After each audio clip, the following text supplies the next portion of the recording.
Fourth floor room. Basically, you can tell them a little bit about this. This is Scott. My name's Scott. I'm the tour guide up here. This floor here was the floor that I like the least. The room you're standing in right now, I just got attacked in. We was in doing a visual one night and trying to get that door to close. The door to the tourist was standing shut. We kept hearing a little pop, pop, pop. It was going on about 30, 35 minutes. And I was sitting in a chair over here, and I just sat there behind me, just boom, kicked right in my back. That's a bruise on my back about that big. Brought blood to the surface. We've been blessed enough with the ghost pictures coming up. They're actually going to air this on the show. We're actually probably on video. So it will be aired on their show when they. Yeah, sometime. We're coming out Yeah, new season. Cool. Yeah, this guy's a big guy, so for him to get that scared, he's in here all the time, right? You're in here all the time, making sure no one's trespassing, whatnot. He's a great guy. For that to happen is just, it's very scary. So this is the room right here. Basically, Mark and Debbie, when they do digital recorder work, try to capture some EVPs, electron voice phenomena. So let us know if anything, if you guys are feeling anything, or if you want to leave all of a sudden. Just let us know. Speak up. Don't be scared to tell us what's going on. And Mark, Debbie, do you want to say kind of what you're doing? And also, if anybody's getting touched, or or if you hear something, just don't be afraid to say it.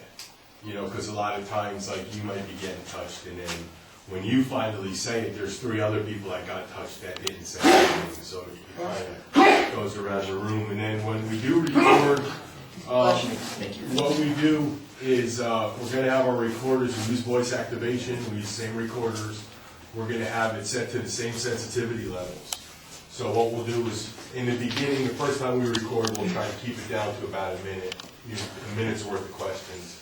We want to wait about 5 or 10 seconds between questions, give them a chance to answer.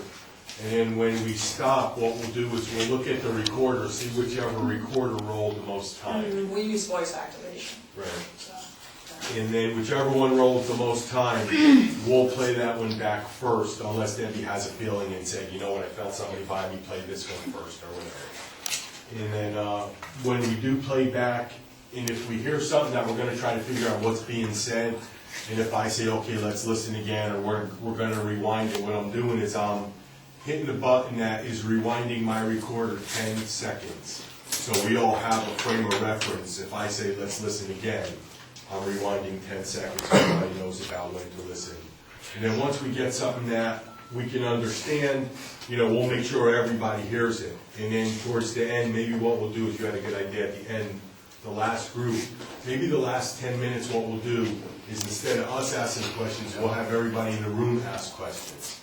And then we'll give ourselves time to listen back. So if you want to spend some time through the next hour thinking of something that you might want to ask, and then we'll do that for the last 10 just minutes. when we're asking questions, though, not everybody asks at one time. Give a little, if someone's going to ask, just give a couple seconds, because it takes spirits a lot of energy to try to speak.